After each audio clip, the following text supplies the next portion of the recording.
از وقت رفتنت گلم چند وقتی داره میگذره، میگفتی عادت میکنم هر لحظه حالم بدتر.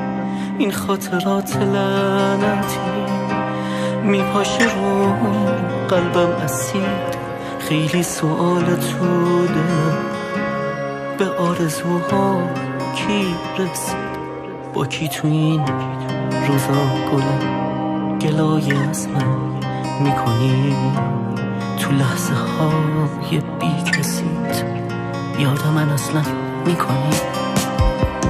گاهی لباسایی رو که دوست داشتی تن میکنم، هر شب به یاده تا سحر هی شب روشن میکنم. عکسا با یادگاریات این روزا تسکینم شده، خندیدن زوری گلم این روزا تمرینم شده.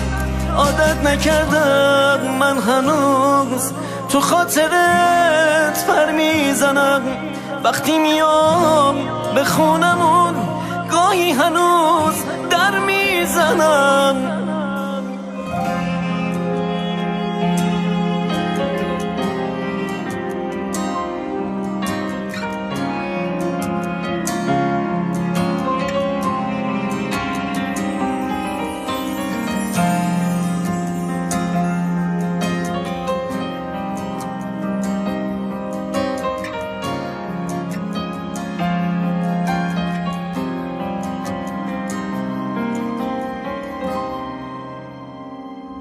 لیوان و بشقاب تنز رو سفرمون بیتابته، نون و نمک هامون هنوز من مطمئنم یادت. وقتی که دلتنگم تو رو پیشم تصور میکنم، با عشقام تا قبل صبح لیوان تو پر میکنم. سر میکشم اشکم رو تا تلخی این روزا بره، بازم شبم رفت و دلم واسه شکستن حاضره.